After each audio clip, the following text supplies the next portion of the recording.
coisa interessante, ele não gosta de se misturar e ele não gosta de perder a qualidade de vida e os costumes, os hábitos. Quando o leste europeu entrou, Londres foi invadido por polonês.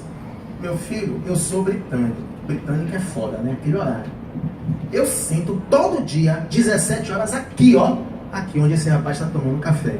Para tomar minha porra de meu café. Aí eu chego aqui, tem um polonês sentado no meu lugar. Isso pra mim é o fim da picada. Você invadiu a minha forma de viver.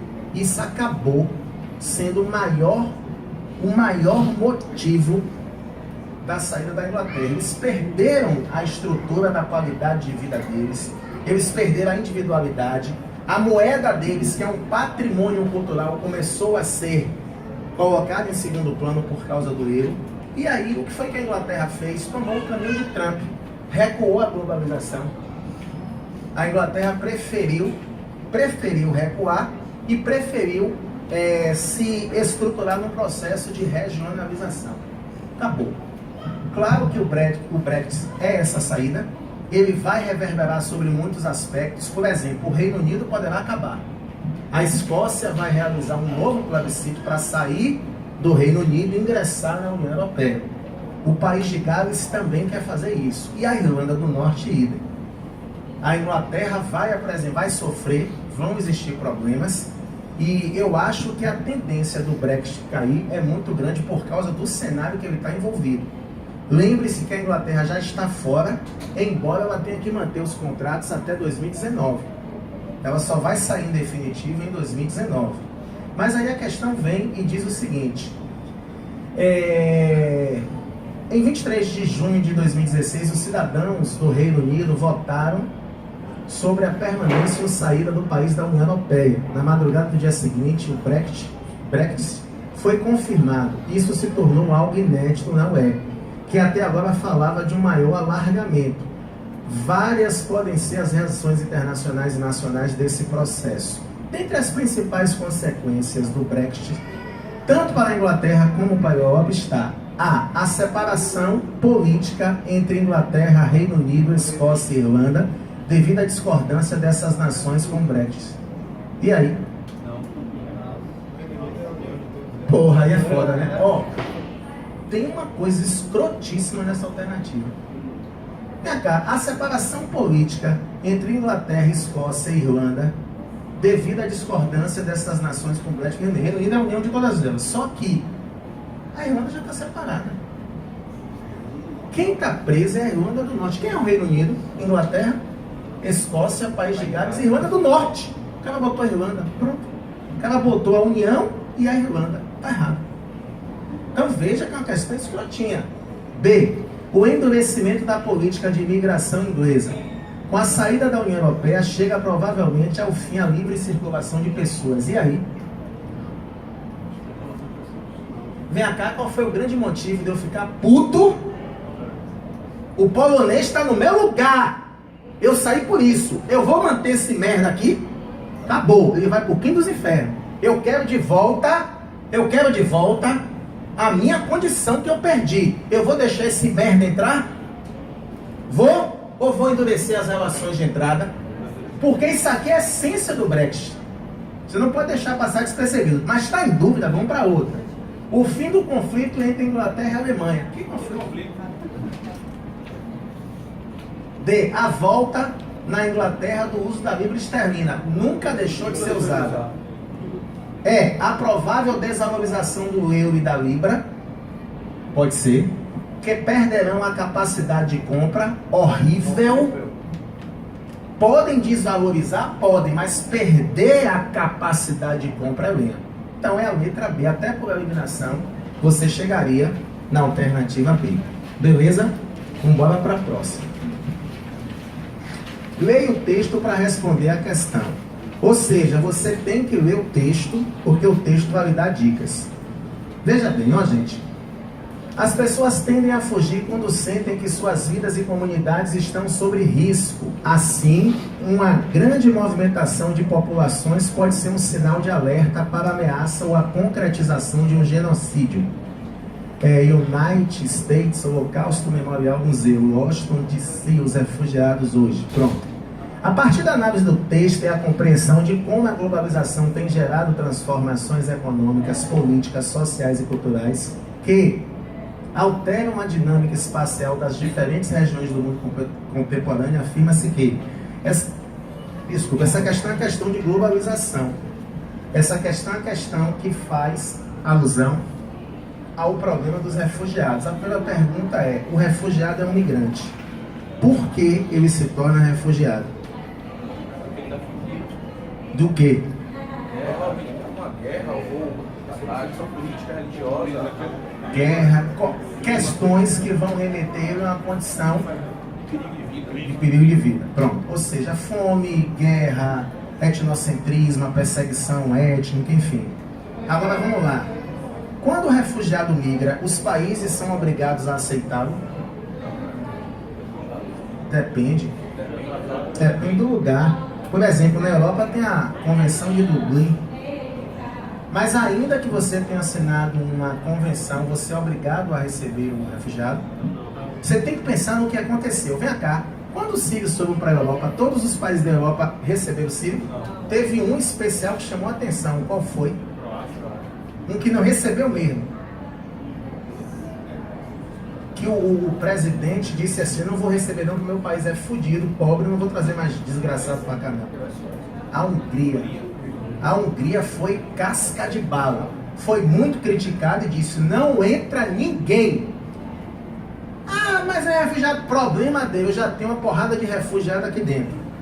Aí é que está o detalhe: a Hungria foi criticada. Inclusive, existem relatos de que o exército húngaro chegou a se confrontar e matar uma porrada de refugiados. Beleza. Mas a Hungria usou da sua soberania para garantir o direito do cidadão. É o que o Brasil não fez na questão do venezuelano. O Brasil é o segundo país do mundo a receber venezuelano. Quem mais recebe são os Estados Unidos. O Brasil é o segundo. Os venezuelanos estão indo para o norte, principalmente para onde? Para Roraima.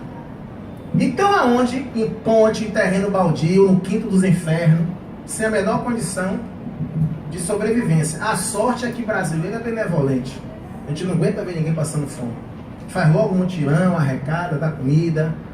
Nós somos o povo condescendente demais. Agora, se o Brasil fosse uma nação imperialista, a primeira coisa que a gente ia fechar é deslocar o exército e não deixar nenhum venezuelano entrar. É questão de posição. Qual foi o país que mais recebeu refugiados na Europa? A Alemanha. A Alemanha está querendo se redimir da desgraça do Holocausto. A Alemanha é a benevolente, a boazinha. Está querendo, né? A Alemanha é um país que quer ver o meio ambiente de outra forma. A Alemanha sempre está defendendo os pobres e oprimidos. É uma ideia de você se redimir da merda do Holocausto nazista. Mas enfim, refugiado se tornou um problema. E como eu disse, é a maior crise humanitária da Síria. Mas lembre-se do venezuelano no Brasil, lembre-se do africano. 2 países da África chamam a atenção: a Nigéria, por causa da questão do Boko Haram, e a República Centro-Africana, com a guerra civil, que tornou o IDH desse país o menor do mundo. Muitos refugiados. Agora a diferença: o sírio é bem-vindo. Cultura, uma etnia antiga, o nível de educação, o nível de posse, e o africano morrendo no mar Mediterrâneo, ninguém recebe. Então é uma crise humanitária, e cuidado que a questão de sociologia atende muito para essa provocação. Aí o cara vem aqui o seguinte, vamos lá, vamos ver o que é que se afirma. Letra A: o sucesso moral quanto ajuda aos judeus e a outros grupos étnicos e religiosos que já fugiram da perseguição nazista antes da Segunda Guerra, e a necessidade de lidar com as muitas pessoas deslocadas sem ter para onde retornar após a guerra, explicam a expansão dos campos de refugiados no atual contexto da globalização mundial. E aí, gente?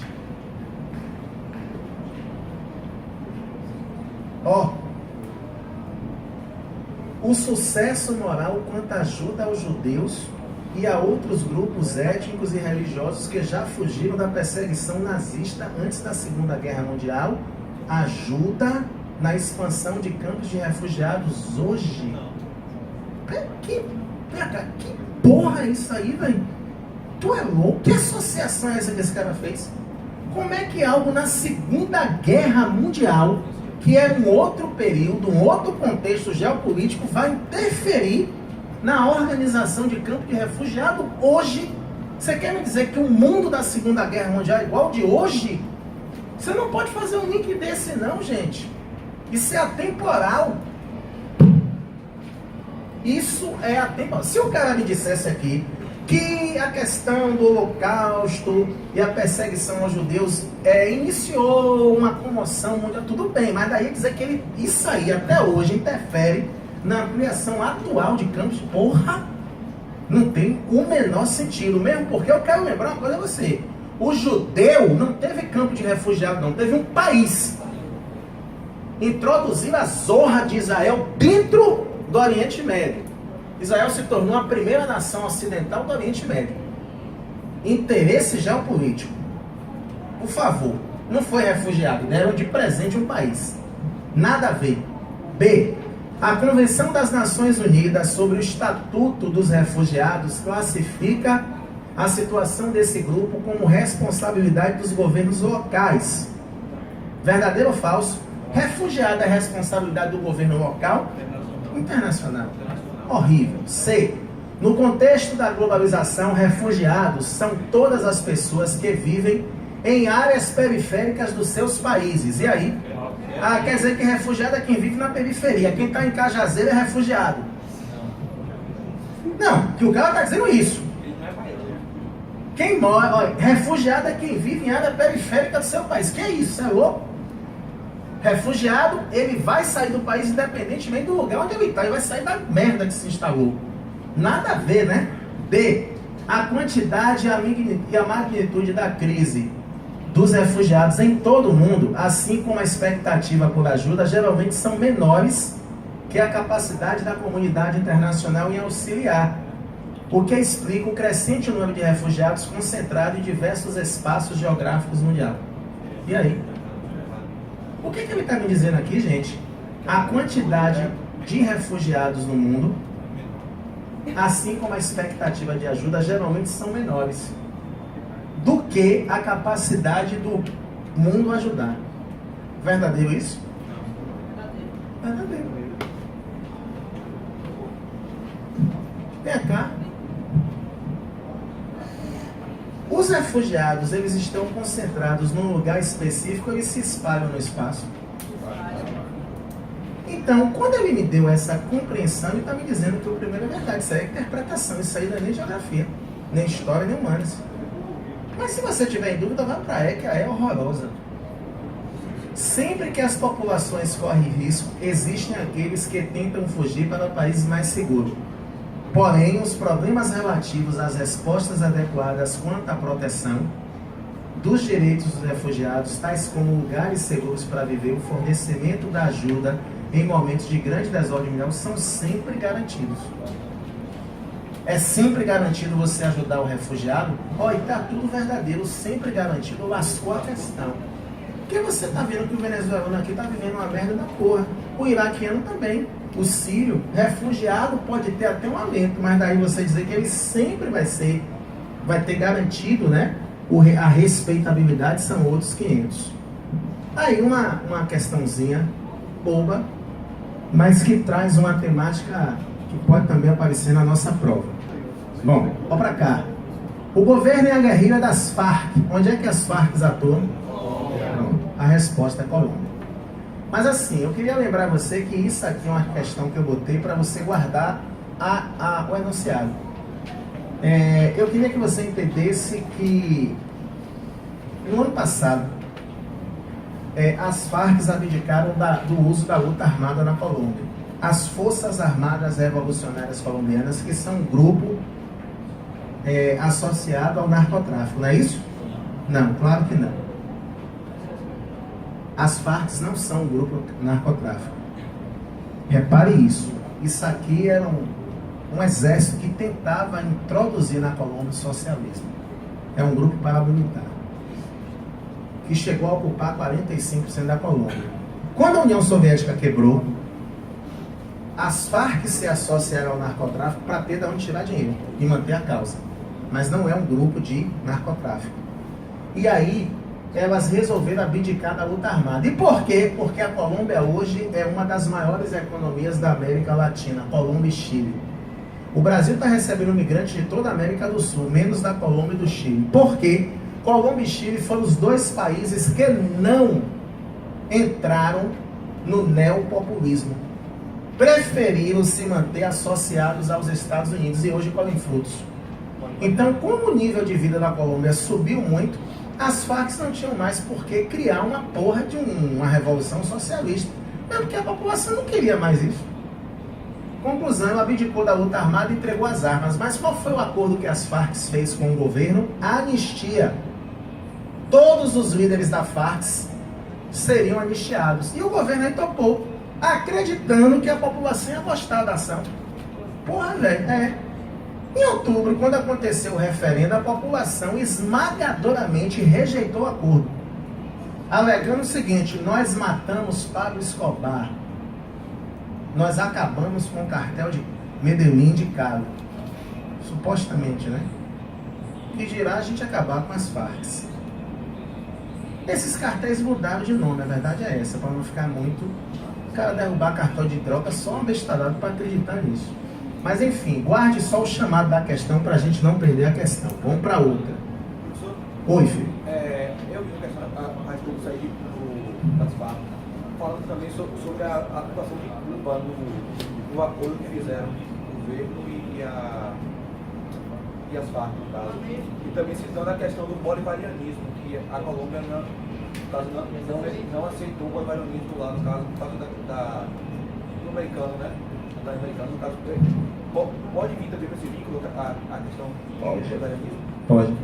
O bolivarianismo, na verdade, é assim, Simão Bolívar foi o grande líder revolucionário que a América Latina teve na história. E como é que se chama a Venezuela? República Bolivariana de Venezuela. República Bolivariana de Bolívia. Porque Simão Bolívar foi o grande mártir da independência da América Latina. E aí, quando o Hugo Chávez criou o neopopulismo, ele chamou isso de novo bolivarianismo. E aí, o que é que ele fez? Ele começou a financiar governos com a tendência de esquerda, governos populistas, nacionalistas, assistencialistas. O Lula ajudou ele nisso, eram os dois grandes líderes. Aí ele criou o Fernando Lugo no Paraguai, colocou no poder, o Evo Morales na Bolívia, enfim, o Daniel Ortega na Nicarágua. Ele ganhou o apoio de alguns outros líderes e dentre eles o Raul Castro, na época o Fidel ainda. E aí o problema é que, como a Colômbia é bancada pelos Estados Unidos no plano Colômbia, era impossível a Colômbia entrar no bolivarianismo, senão ela ia perder todo o vínculo com os Estados Unidos. Então isso que você trouxe é importante, pode cair sim. É a explicação do porquê a Colômbia não se adequou a esse pilar. Nem o Chile, né, da Michelle Bachelet, porque o Chile é um país que vende muito cobre. E os americanos são os maiores compradores, aí você quebraria o vínculo econômico. Oi, filho. Qual a influência do Mira, do ETA e das Farc deixarem de lutar contra e fazer reforma política? Rapaz, qualidade de vida, né? Por exemplo, o ETA até está voltando aí, né? Tem algumas pseudo-ações do ETA. O ETA é um grupo espanhol, né? Significa Pátria Basca e Liberdade. Eles queriam criar um país basco dentro do noroeste ali da Espanha. Só que a Espanha teve uma ascensão econômica com a União Europeia. Claro que agora, depois da crise, o ETA ganhou força, porque esses grupos, eles, na verdade, crescem nas falhas. E cá, por que o narcotráfico é tão poderoso? Porque o Estado falha, você concorda? Porque se o Estado não falhasse, se o Estado desse qualidade de vida, a mínima decência ao seu habitante, você acha que o habitante da favela ia defender o narcotráfico? Não ia. Mas defende por quê? Porque o narcotráfico cumpre o papel do Estado. O Brasil, a gente precisa entender o seguinte: o problema da corrupção no Brasil é muito grave. Por quê? Porque todo mundo é corrupto. Todo mundo. O Brasil é todo corrupto. A gente não pode dizer que é só o político, não. Todo mundo é corrupto. Então, qual é o problema do Brasil? O brasileiro. Quer dar jeito aqui? Tire todo mundo que é aqui, que é brasileiro, e bote aqui no norueguês. Vamos para a Noruega. deixa isso aqui 1 ano com eles, quando a gente voltar tá tudo bem. A gente aí desorganiza de novo. O problema somos nós. Todo mundo no Brasil quer tirar vantagem absolutamente de tudo. A corrupção começa nas esferas, entendeu? Menores. Entendeu? A gente está dando um morro em ponta de faca e a gente sabe disso. A polícia precisa ir para o morro para diminuir as ações, para mostrar que o Estado ainda tem poder. Mas repare, mataram um traficante na boca do rio, para tudo. Agora no Lago de Freitas, para tudo. Quer dizer, o tráfico desafiando a polícia, desafiando o Estado. Por quê? Porque é um Estado organizado, é algo que não é institucionalizado, mas que funciona como organização de Estado e se confronta mesmo. É organizado, né, professor? É organizado. E quem deu... Pois é. E aquela história, quem criou o crime organizado foi o governo militar. Foi o governo militar, porque o governo militar misturou preso político com preso comum e fudeu tudo. É um fato. E aí a gente está numa guerra que é complicada, velho. É que vocês vão entrar numa corporação que é complicado, vocês vão ter uma luta diária. Quem já é policial aqui sabe que a coisa é muito complicada. Eu fico até olhando muito a questão do concurso de vocês, que tem gente que quer ir para ter o quê? Estabilidade. Não tem noção do que vai encontrar. Eu vejo alguns elementos que estão fazendo um concurso, claro, é um concurso público, mas não tem noção do que vai encontrar. Eu tenho muito amigo dentro da corporação, seja ele soldado, seja oficial, mas todos têm problemas. Todos enfrentam dia a dia um leão. Porque não é brincadeira você usar a farda, não. Farda hoje, quando você veste aquela farda que você sabe que sai. Aquilo ali é o alvo principal. O cara fardado é alvo. Acabou. É verdade, todo o Brasil é assim. Então, para o cara entrar, o cara tem que entrar porque ele realmente tem convicção do que quer ser. Eu acho que é mais ou menos por aí. Porque quando você não tinha um concurso público, era policial quem saiu do exército. Que eu acho uma coisa da porra. Porque hoje o cara serve ao exército e vai servir ao tráfico depois, porque a gente não aproveita o rapaz. Eu até acho que para você ser policial, você tinha que ter a obrigação de servir ao exército. Você já vinha com treinamento militar, acho que é um caminho, mas a gente não está nem aí. Mas vamos ao que interessa. O presidente dos Estados Unidos, Donald Trump, foi ao México para se reunir com o presidente Enrique Peña Nieto, um encontro duramente criticado pelos mexicanos que desaprovam o discurso do magnata nova-iorquino. Uma das críticas do mexicano é: qual é o maior problema de Trump com o México? Imigração. O México invadiu os Estados Unidos e Trump quer fazer o quê? Botar para fora todo mexicano ilegal. E qual foi a proposta dele mais notória nos meios de imprensa? A construção do muro. Quem vai construir? O México. Ele quer que o México pague. Por quê? Porque ele diz assim: olha, vocês já me deram muito prejuízo lá nos Estados Unidos. Se eu deportar todos os mexicanos de volta, vocês vão ter mais prejuízo com eles aqui do que se construir um muro. Quer que eu me diga uma coisa? Ele tem razão. A pessoa engraçada foi que o México falou que não ia pagar, aí ele falou: vocês vão pagar de uma forma ou de outra. Mas ele tá certo. Ele tá certo. Porque se ele deportar os mexicanos, acabou o México. Porra, se ele pegar aquelas gangues mexicanas que atuam lá nos Estados Unidos e mandar de volta, menino, pensei, ele tá certo. Agora vamos lá, 3 coisas que chamam a atenção de Trump. O Muro do México, ele saiu da cúpula do meio ambiente de Paris. Obama tinha entrado e ele disse: eu não vou ficar nessa porra não, porque a China não tá, e aí eu não vou ficar. Claro, que a China é um país que está produzindo, poluindo, porque eu vou parar de produzir. Ele saiu e ele desfez aspas, né?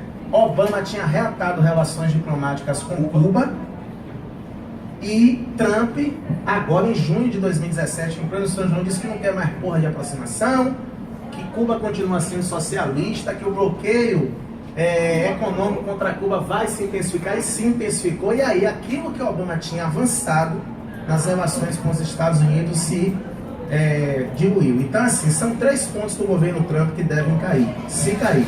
Vamos lá, a sua proposta de construir um muro na fronteira entre os 2 países, né? Então ficou bem fácil, bem direto. Vamos pra cá. Oi. Nunca acabou. Aí é que tá a pegadinha. O que acabou, ó, repare, em 61, Estados Unidos e Cuba romperam relações diplomáticas. Em 62, os Estados Unidos impôs o bloqueio econômico.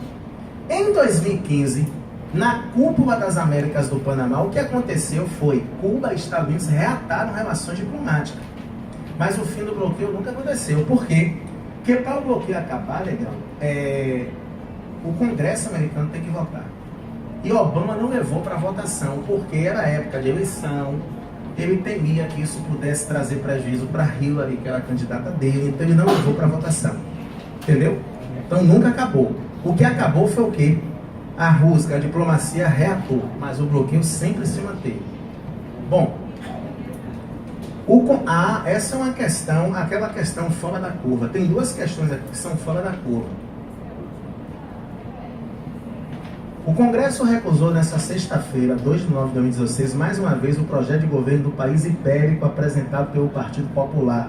Se o impasse político persistir até 31 de outubro, o país voltará às urnas em dezembro, nas terceiras eleições em um ano.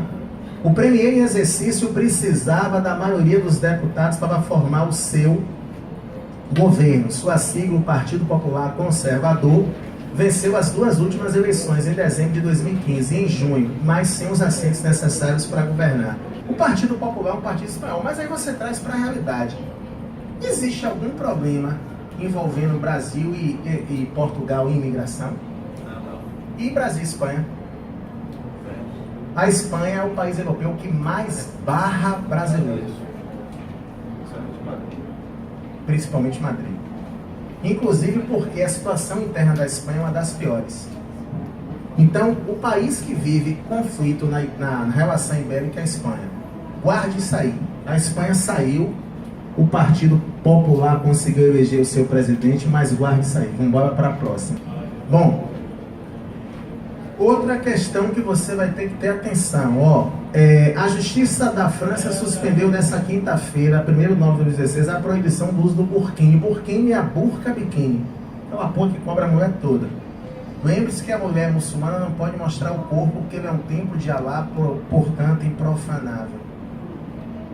Você sabe que a depender da cultura muçulmana, se você mostrar uma canela, você morre apedrejado. Porque você prevaricou. Imagina. Uma mulher que ela foi estuprada e foram ver se a burca dela mostrava o calcanhar, porque se tivesse mostrado, era aquela do motivo pro cara. O calcanhar, né? Calcanhar. É uma doença isso, né? O cara vê uma canela e o banheiro. Que canela massa. Que canela. Imagina, velho. Isso é mais cultura. Mas, vamos lá. A aprovação, vamos lá, a principal motivação da proibição do burkini foi: burkini é uma roupa que cobre o corpo, enfim. Eu queria dizer a você que a ideia da proibição do burkini aconteceu logo depois daquele atentado em Nice. A França foi atacada várias vezes pelo Estado Islâmico, principalmente Paris. E aí você estava tendo aquele feriado da Bastilha em Nice, quando o cara pegou um caminhão, não sei se você lembra disso, saiu levando meio mundo de gente, meio quilo de gente. E o curioso é que o Estado Islâmico assumiu a culpa.